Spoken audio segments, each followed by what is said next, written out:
বিশেষ করে 5টি আলামত যদি আপনার ঘরের ভিতরে দেখেন তাহলেই মনে করবেন আপনার উপরে ব্ল্যাক ম্যাজিক করা হয়েছে। আপনি দ্রুত কোরআন থেকে সমাধান নেওয়ার চেষ্টা করবেন। নাম্বার 1, 1 নাম্বার হচ্ছে যদি আপনার ঘরের ভিতরে সবসময় ঝগড়া লেগেই থাকে, স্বামী স্ত্রীকে দেখতে পারে না, স্ত্রী স্বামীকে দেখতে পারে না, একজন আরেকজনকে সহ্য হয় না, অনেক সময় ছেলে বাবাকে দেখতে পারে না, বাবা ছেলেকে দেখতে পারে না, এরকম যদি সমস্যা হয়, সবসময় ঝগড়া লেগেই থাকে, তাহলে মনে করবেন কেউ আপনার ঘরে ব্ল্যাক ম্যাজিক করেছে।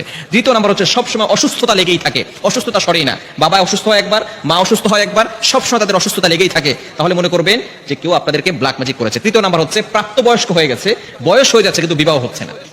অনেক মেয়েরা এরকম ফোন দেয়, হুজুর অনেক বয়স হয়ে গেছে কিন্তু বিবাহ হচ্ছে না। এটা কিন্তু জাদুটোনা ব্ল্যাক ম্যাজিকের একটি অন্যতম লক্ষণ, স্পষ্ট লক্ষণ। এই জন্য অবশ্যই সতর্ক থাকতে হবে। এবং 4 নাম্বার হচ্ছে রিজিকে বারাকা না থাকা। টাকা পয়সা ইনকাম করছে কিন্তু কোনো বারাকা নাই, বারবার খরচ হয়ে যাচ্ছে। টাকা পয়সা ইনকাম করতেছে, প্রত্যেক মাসে 50,000 টাকা ইনকাম, কিন্তু খরচ হয়ে যাচ্ছে 1 লক্ষ টাকা।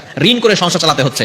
রিজিকে যদি বারাকা না থাকে তাহলে মনে করবেন যে আপনাদেরকে কেউ জাদুটোনা করেছে, ব্ল্যাক ম্যাজিক করেছে। 5 নাম্বার হচ্ছে ঘরের ভিতরে অস্থিরতা কাজ করে, দম বন্ধ হয়ে যায়, ঘরে থাকতে ভালো লাগে না।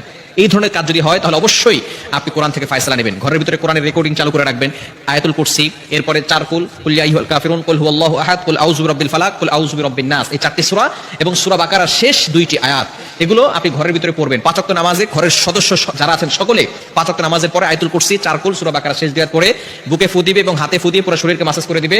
এবং সকলকে মাস্ট বি নামাজ পড়তে হবে, নামাজের পরে আমলগুলো করতে হবে। এবং মাগরিবের নামাজের পরে বিশেষ করে সূরা বাকারার তেলাওয়াত যতটুকু পারেন করবেন। যদি পড়তে না পারেন তাহলে কোরআনের রেকর্ডিং চালু করে রাখবেন ইনশাআল্লাহ। তাহলে আস্তে আস্তে এই জাদুটোনা দূর হয়ে যাবে। এবং বিশেষ করে ঘুমানোর সময় সকলে ওযু করে ঘুমাবেন এবং এই আমল করে শরীর বন্ধ করে তারপরে ঘুমাবেন। যদি এই 5টি লক্ষণ দেখে থাকেন তাহলে অবশ্যই আপনি সতর্ক হয়ে যাবেন এবং বিশেষ করে কোরআনের তেলাওয়াত করা শুরু করবেন। যত বেশি কোরআন তেলাওয়াত করবেন তত বেশি এই কুফরি কালাম থেকে আপনি বাঁচতে পারবেন, জাদুটোনা থেকে বাঁচতে পারবেন। বিশেষ করে আমাদের একেবারে কাছের মানুষগুলোই কিন্তু ব্ল্যাক ম্যাজিক করে থাকে, জাদুটোনা করে থাকে এবং জাদুটোনার মাধ্যমে কিন্তু একজন মানুষ অসুস্থ হয়ে গিয়ে দুনিয়া থেকে বিদায় নিয়ে নেয়। এজন্য অবশ্যই আমাদেরকে